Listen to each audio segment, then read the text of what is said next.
Com a divulgação da lista do ministro Fachin, como é que deve ser, a partir de agora, o trabalho do Supremo em relação às investigações? Está conosco aqui nessa edição do Jornal da Manhã o ex-ministro do Supremo Tribunal Federal, Carlos Veloso. Ministro, bom dia. Obrigado pela sua atenção. Bom dia. Ministro, bom dia a todos.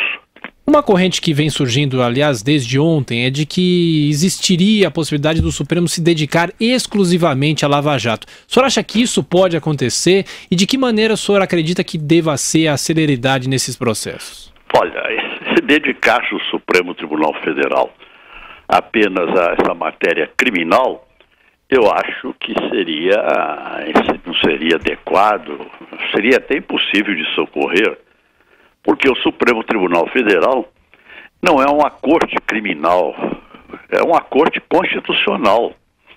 E há direitos constitucionais, há questões constitucionais importantíssimas que não podem ficar paradas, que não podem ficar sem solução da Corte Constitucional.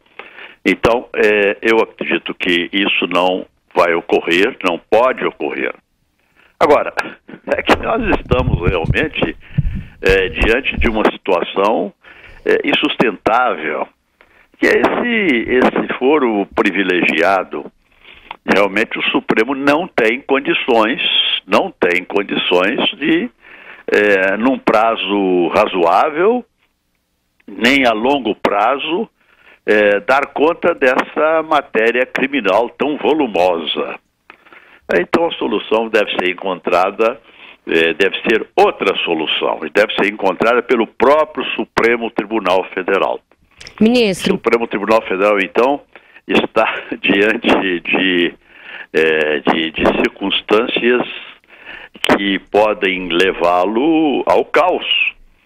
De modo que eu acho que a solução deve surgir por parte do Supremo Tribunal Federal. Ministro, bom dia. Vera, desculpe, Joseval, Atalhau. Bom dia, Vera. O senhor está falando aí que o próprio Supremo tem de criar essas condições. Por ter sido o poder menos abalado aí pelas revelações que a gente tem assistido nos últimos dias, o Judiciário não deveria fazer como o ministro Carlos Aires Brito fez no Mensalão, em que ele anunciou um planejamento específico para julgar aquele caso, e o Supremo se reuniu em sessões praticamente diárias, por meses a fio. Pois é, querida, mas isso aí era uma causa só, entende? E o Supremo praticamente parou praticamente por mais de um ano, não é? Um ano e meio o Supremo só decidia mensalão.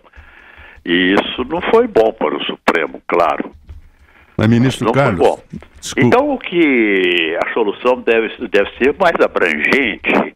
Isso é uma solução assim para dar satisfação a meia dúzia de pessoas. Não, a solução deve ser abrangente, que dê satisfação à sociedade brasileira, ministro à Carlos nação Veloso. brasileira.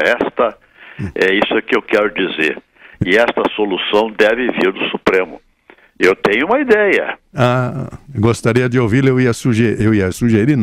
Eu ia perguntar, ministro, se não seria o caso do Supremo delegar pelo menos a parte de instrução para a instância inferior. Agora gostaria de ouvir sua ideia. Olha, o caso é o seguinte, delegação de atribuição jurisdicional é complicado. É complicado porque as nossas leis exigem a identidade física do juiz com a causa, principalmente com a causa criminal. O juiz deve interrogar o réu, enfim, sentir as suas reações psicológicas. É uma série de coisas que recomenda a identidade física do juiz com a causa. Mas eu queria dizer o seguinte, é o Tiago, né? Joseval. Eu quero dizer o seguinte, qual a razão da existência desse foro privilegiado que diz respeito a prerrogativas de função? Qual a razão dele? Proteger o parlamentar. O parlamentar que fiscaliza o poder público. Essa é a principal função do parlamentar, é de fiscalização. Ele, em razão dessa fiscalização, ele poderia, veja só, estar sujeito a diversas ações penais, não é? Em diversas localidades do Brasil. Isso seria realmente um desastre. E o deputado tem, o parlamentar tem imunidades parlamentares em razão daquilo que ele, em razão da sua ação no parlamento, suas palavras e votos. Ele tem imunidade a respeito, ele não pode ser processado por suas palavras e votos que ele profere. Pois bem, a história republicana não conhecia esse foro privilegiado. Esse foro privilegiado, ele veio com a emenda constitucional número 1, que, como todos sabemos, foi uma emenda constitucional outorgada pela Junta Militar. A emenda constitucional número 1 estabeleceu que aquilo que as opiniões dos parlamentares que dissessem respeito, manifestações dos parlamentares que contivessem crimes contra a honra de autoridades, não seriam abrangidas pela imunidade parlamentar. Todavia, acrescentavam, mas serão julgados pela Suprema Corte do país. Perfeito? Hoje os parlamentares têm a mais completa imunidade parlamentar pela sua atuação na tribuna, pela sua atuação no exercício do mandato. A prerrogativa de função, o foro privilegiado, portanto, ele diz respeito à função. Então bastaria que o Supremo Tribunal Federal, interpretando a razão da lei, a ratio legis, dissesse: o foro privilegiado abrange aqueles delitos praticados em razão da função, diretamente ao exercício da função parlamentar.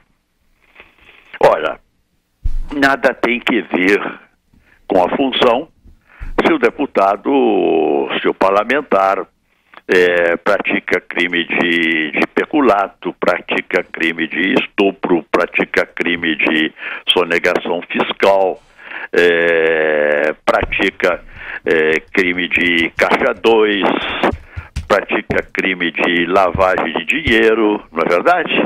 Verdade. Então, simplesmente esses tipos de os crimes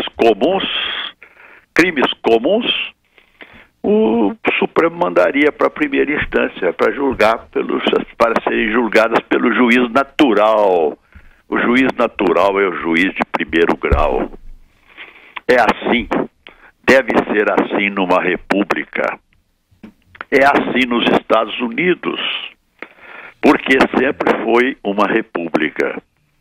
Essa questão de foro privilegiado é um resquício do império que fomos. Ok. Entendeu?